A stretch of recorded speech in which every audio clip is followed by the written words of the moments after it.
Back. Hope you are enjoying your weekend and this Sunday, and I wanted to bring you another hymn in history. And this is from the year 1755. And I want to tell you about this mother because she would be the one to ultimately inspire her son to write this song. And when I heard her story, I just wish I could go back in time and be a friend to her because I'm sure she needed it. She had 19 children. However, none of them had survived.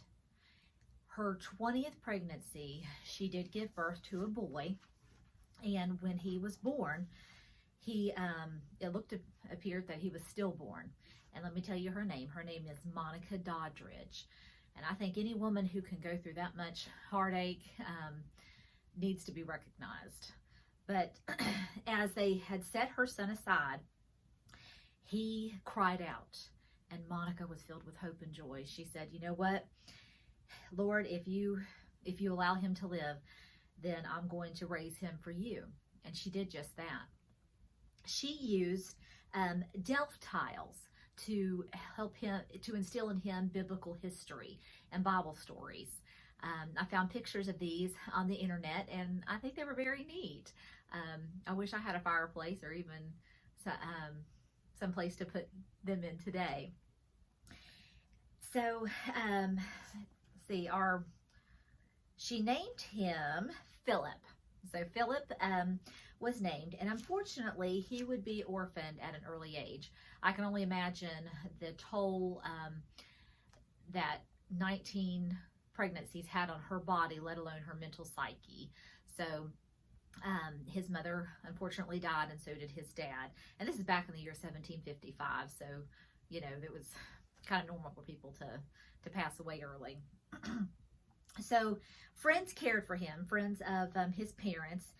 And when Philip decided as he got older that he wanted to be a minister of the gospel, but coming from his very humble background, he had no money to get there. Now, there was one lady who said that if you go to this one college, I will pay your whole tuition, and if you be this kind of minister. But he didn't want to be that kind of minister. He didn't want to be beholden to no one. So his friend said, why don't you prepare for another profession? Why don't you choose something else? You know, because you just don't have the money to go to school, and it just doesn't look like things are going to work out for you. So before he made this final decision, he said, you know what, I'm just going to set apart this day to pray. And I'm just going to ask God, you know, what will do you see for my life? Where are you directing at me? Do you want me to be a preacher, which I feel called to do, but there's no money coming in? And so as he was praying, a postman arrived with a letter. And it was from a wealthy person, a benefactor, who wanted to finance his training.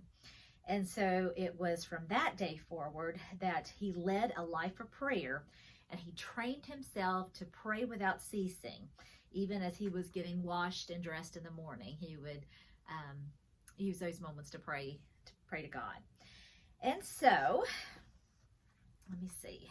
I'm going from two separate notes here today.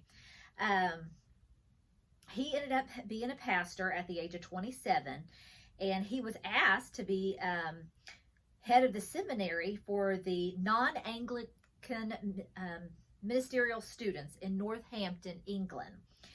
And he didn't have the best of health, Philip didn't, but he was, and he didn't think that he was well enough to, you know, train a whole seminary full of students.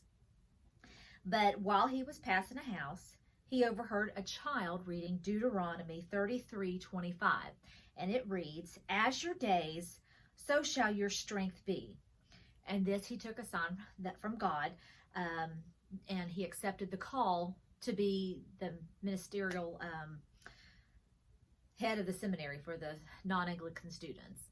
So that was his promise from God, that God would give him enough strength for the days that he was.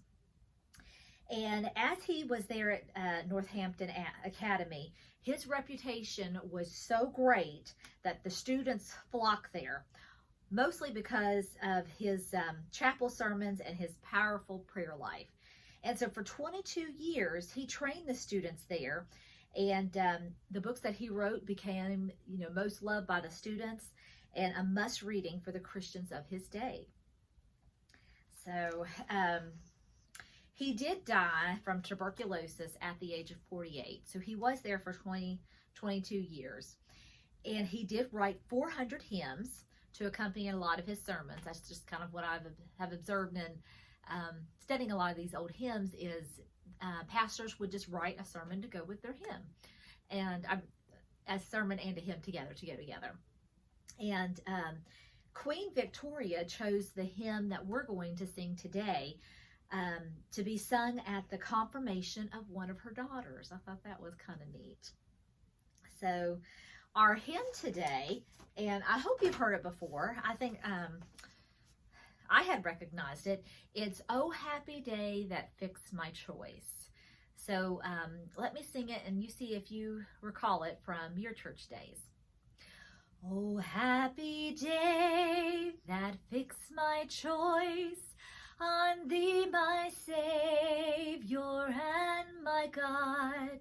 Well, may this glowing heart rejoice and tell its raptures all abroad. Happy day,